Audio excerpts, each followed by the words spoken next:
Capítulo 2. Un invento muy moderno. Corey, estás muy caliente. Déjame que te toque la frente. La joven de 17 años caminó lentamente al encuentro de su madre. No quería admitirlo, pero su progenitora tenía razón. Desde cuando terminó la escuela, hacía ya varios días, no se sentía bien. Creo que voy a pedir al Dr. Blinger que te examine esta tarde cuando venga a ver a Dainty Beep, continuó la madre.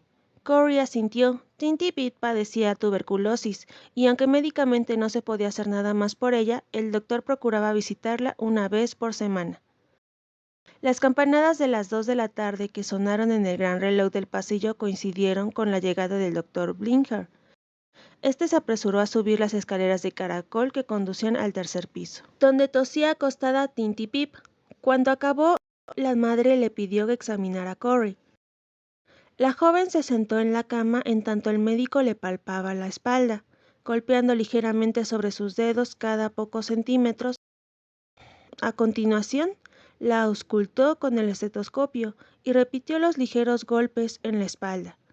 Tras aclararse la garganta, preguntó: ¿Cuánto tiempo hace que no te sientes bien? Un par de semanas. ¿Te sientes débil y mareada también? Corey hizo un ademán afirmando con la cabeza. Espérame aquí, dijo el Dr. Blinger, dirigiéndose con rapidez hacia la escalera. Corey se preguntaba qué anomalía tendría. Pasados 5 minutos, escuchó unas pisadas en la escalera. Al levantar la cabeza vio a sus padres, que acababan de entrar en la habitación. Su madre estaba llorando. ¿Qué es lo que tengo?, preguntó Corey, a sabiendas de que algo no iba bien. La respuesta vino de labios de su padre. El Dr. Blinger dice que tienes tuberculosis y que debes permanecer en la cama hasta que te baje la fiebre. El rostro de Corey palideció. ¿Qué significaba lo que acababa de escuchar? Un torrente de pensamientos invadió su mente. ¿Tuberculosis? Igual que Dainty Beep, ¿tuberculosis? ¿Una enfermedad que prácticamente significaba una muerte segura? No es justo, dijo finalmente. Dainty Beep es una mujer mayor. Yo solo tengo 17 años. Su madre se acercó a ella y le puso el brazo alrededor. Sé que será difícil, Corey. Lo mejor que puedes hacer es acostarte en la cama como ha dicho el médico. En unos minutos vendré para hacerte compañía.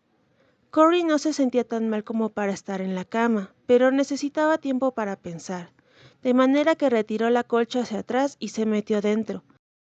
Después de soltarse el cabello que llevaba recogido en un moño, tomó un espejo de mano y se examinó el rostro.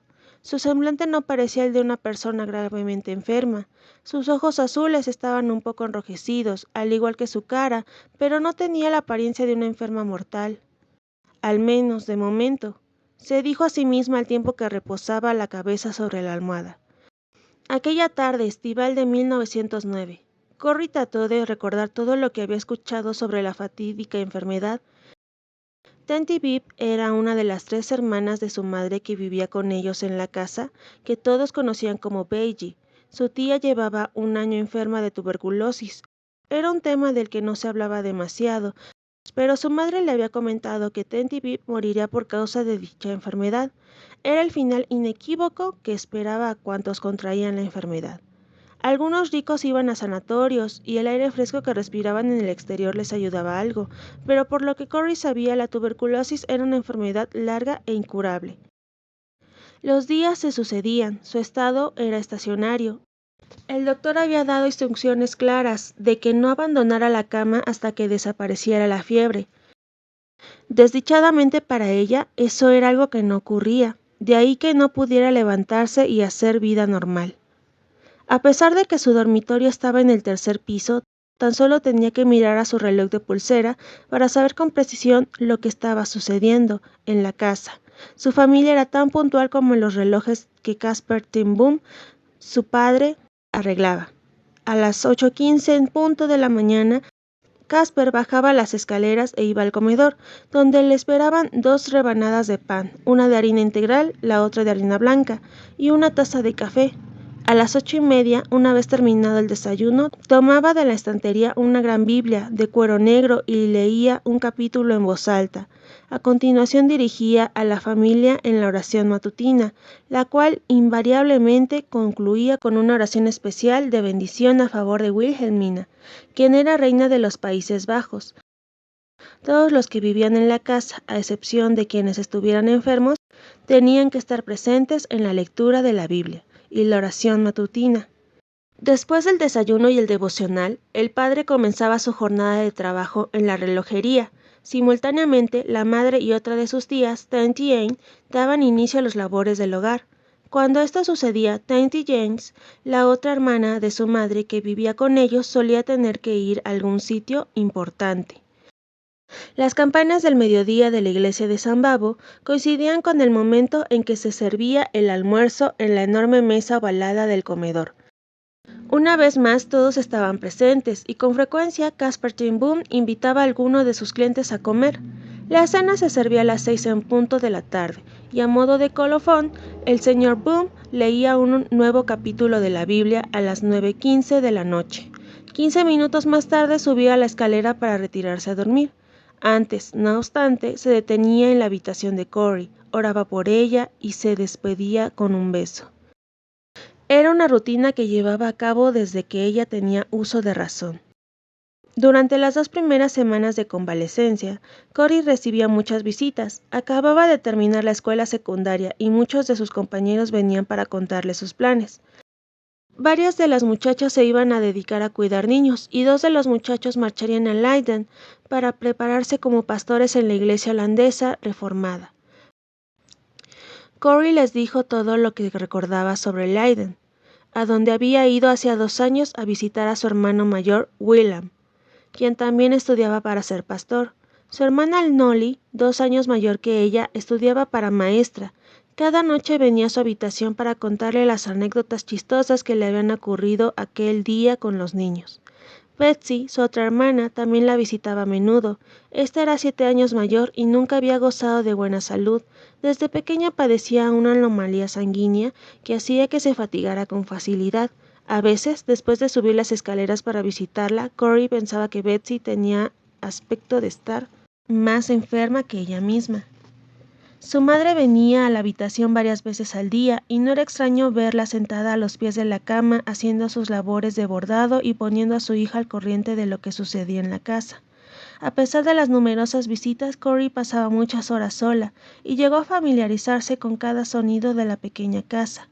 De hecho, eran 2 viviendas que habían sido unidas hacía unos 100 años.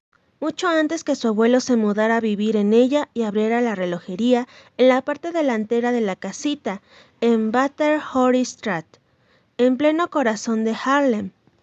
La habitación de Corey estaba en el último piso de la casa trasera. Debajo de la misma estaba la habitación de sus padres y por debajo de la misma el comedor, al cual se había añadido una pequeña habitación que servía de cocina. Si la puerta que daba a la escalera quedaba abierta, Corey escuchaba a Tanty Jane cantar himnos mientras preparaba la cena.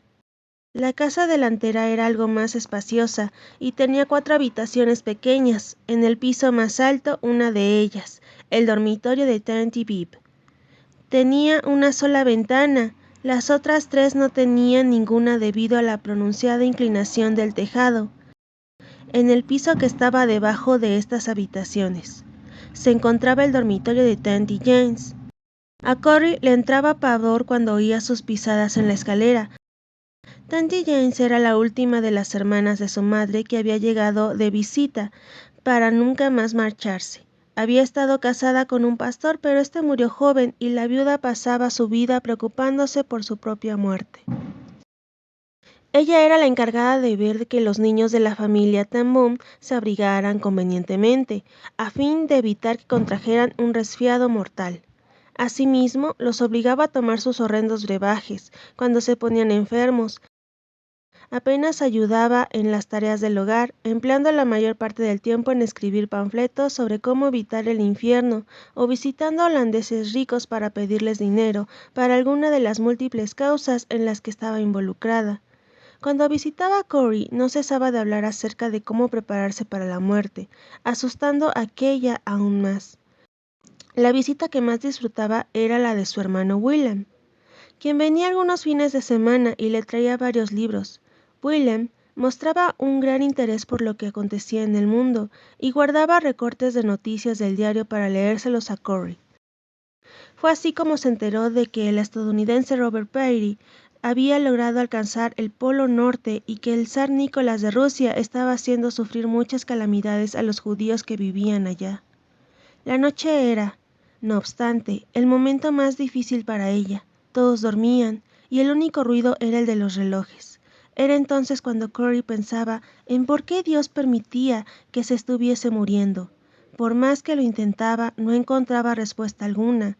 Gradualmente, a medida que pasaban las semanas y el verano daba paso al otoño, dejó de preocuparse por su muerte y determinó vivir cada día lo mejor que pudiese. Poco después, cuando se cumplía el 5.º mes desde que el médico la enviara a la cama, comenzó a padecer unos dolores de estómago muy fuertes. Era un síntoma bastante raro, pensó ella, pues la tuberculosis afectaba al pecho, no al estómago. Aquella semana el Dr. Blinker visitó el hogar de los Ten Boom para comprobar el estado de Tanty Beep, informar a Tanty Jane sobre un nuevo medicamento sobre el que la tía de Corey había leído algo y tomar la temperatura de esta última.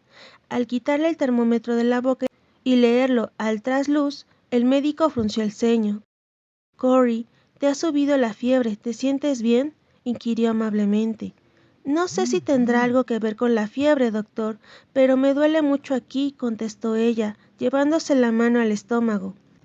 El Dr. Brinker puso la mano sobre la zona que Corey había indicado y aplicó una ligera expresión. «¡Ay!», exclamó, «me duele mucho». «¿Y ahora?», volvió a preguntar el médico, apretando con mayor intensidad la parte opuesta del estómago. Corey se retorcía de dolor. Después de numerosas preguntas, el doctor esbozó una amplia sonrisa. «Creo que he cometido un error», dijo. «Un error afortunado, si no me equivoco. Lo que tú tienes es apendicitis, no tuberculosis». «¿Apendicitis?». Nunca antes semejante palabra le había sonado tan bien a la joven Corey. La apendicitis se podía curar con una operación. A fin de cuentas, no iba a morir. Sin perder un momento, la trasladaron al hospital y la operaron al siguiente día. Tras un mes de convalecencia, Corey volvió a sus actividades normales. La tuberculosis estaba totalmente curada. Los casi 6 meses de cama aumentaron su aprecio por la vida. Corey se involucró en muchos proyectos, algunos de los cuales terminaron alcanzando una dimensión mucho más grande de lo que nunca hubiera imaginado. Comenzó a ayudar a Betsy en la clase bíblica que ésta enseñaba, y en poco tiempo llegó a enseñar clases de Biblia en muchas de las escuelas de la ciudad. Comprendió que Harlem era una ciudad que carecía de actividades para chicas adolescentes, motivo por el cual empezó el grupo de paseo. En un principio solo Corey y algunas pocas muchachas de la escuela dominical de Betsy iban al paseo hasta las dunas de arena antes de ir a la iglesia los domingos por la mañana. Pero varios ricos del vecino pueblo de Bloomendale se enteraron de las iniciativas y les brindaron la oportunidad de pasear por sus hermosos jardines. Antes de que se diera cuenta, el grupo tenía 300 muchachas. El grupo de paseo le siguieron otros, uno de gimnasia, otro de teatro y otro para aprender alemán.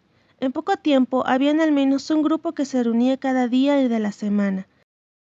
En 1919, cuando tenía 27 años, a Corey se le ocurrió la moderna idea de crear un grupo integrado por muchachas y muchachos para disfrutar algunos juegos y escuchar música, lo cual era un concepto más bien escandaloso para muchos padres, pero después de un año de funcionamiento, la gran mayoría estaba de acuerdo en que era una buena idea. A medida que los grupos crecían, Corey era consciente de que necesitaba encontrar un nombre más apropiado para todo su programa. Con la ayuda de otras muchachas se decidieron por el grupo del triángulo. El nuevo símbolo estaba compuesto por un círculo con un triángulo en su interior. Los lados de este último simbolizaban las aptitudes sociales, físicas e intelectuales que las muchachas adquirían en los grupos. El círculo representaba a Dios. En cada reunión, Corey intentaba que las muchachas tuvieran un mayor entendimiento del amor de Dios por cada una de ellas. Una vez al año, el grupo organizaba una reunión para mostrar todo lo aprendido. Un evento al que acudían más de 1 millar de personas. El grupo del Triángulo llegó a ser conocido por toda Holanda. A pesar de la muerte de sus 3 tías, Belly nunca estaba vacía. Siempre había quien necesitara un hogar, y la familia Ten Boom estaba dispuesta a ofrecérselo, ya se tratara de hijos de misioneros o de huérfanos alemanes de la Primera Guerra Mundial. La familia de Corey adoptó un total de 10 niños. En 1921 la madre de Corey sufrió varias embolias y murió. Fue un golpe duro de aceptar, pero lo fue superando poco a poco, y no mucho después decidió aprender el oficio de relojería. Su padre era uno de los mejores de Holanda, pero los relojes de pulsera eran cada vez más populares. El señor Ten Boom necesitaba a alguien en su tienda que supiera arreglarlos, y por eso Corey se marchó a una fábrica en Suiza, donde le enseñaron a fabricar y reparar relojes de pulsera. En 1924, en 32 años, se convirtió en la primera relojera holandesa. Poco después de recibir el título de relojera, su padre cayó enfermo con hepatitis, una enfermedad grave para cualquiera, pero en particular para un anciano de 64 años. Corey pensó que se iba a morir y que ella tendría que encargarse de mantener viva la tradición relojera familiar. Caspar Ten Boom permaneció internado en el hospital de Santa Elizabeth muchos días, pero finalmente comenzó a recuperarse. El día que regresó a su casa fue de gran alegría para toda la ciudad. Para la gran mayoría de los lugareños, el padre de Corey era cariñosamente conocido como el abuelo de Harlem. Su aspecto físico tenía gran parecido al de Santa Claus y competía con él en fama. Por el pequeño taller de reparación de relojes de pared y de pulsera desfilaba un continuo flujo de personas con necesidad de una palabra amable, un consejo o una oración. Entre sus clientes se encontraban indistintamente acaudalados comerciantes judíos y pobres vagabundos. Para todos tenía tiempo.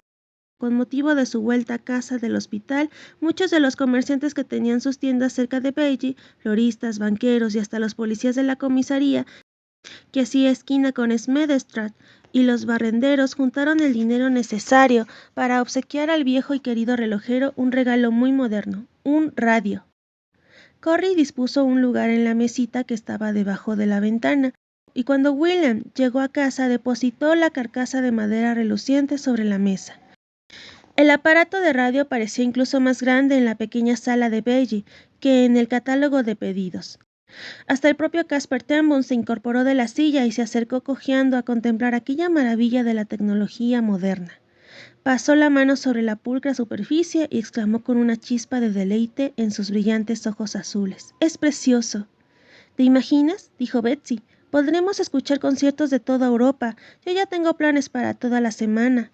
Corey se inclinó para leer la hoja en la que Betsy había estado escribiendo, y efectivamente, con la hermosa letra que la caracterizaba, allí estaba la lista de los conciertos de cada noche, así como las emisoras que los retransmitirían. «Además, podremos escuchar noticias de toda Europa», añadió William.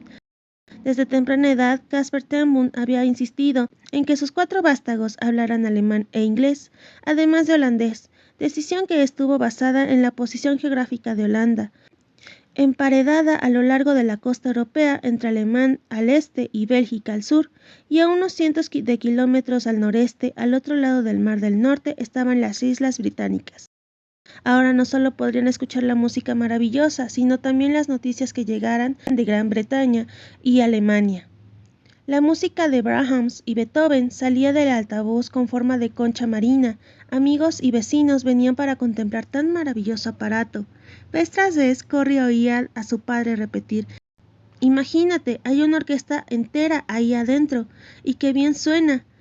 ¡Oh, la electricidad! ¡Qué cosa tan asombrosa!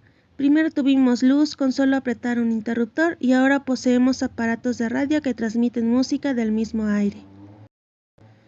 En el verano de 1924, mientras escuchaba música junto a Betsy y su padre, Corey no podría imaginar que aquella misma radio que ahora les hacía disfrutar el encanto de la música les traería las noticias de la guerra en Holanda, y lo que es más, que aquella sala en la que plácidamente bebían café acabarían convirtiéndose no solo en un centro de rescate para cientos de personas desesperadas, sino también en una potencial trampa mortal para algunos de sus seres más queridos. ¿Quién hubiera imaginado estas cosas en la pacífica Holanda? Aquellos trágicos eventos cambiarían la feliz y ajetreada existencia de Corey, hasta convertirla en una auténtica pesadilla.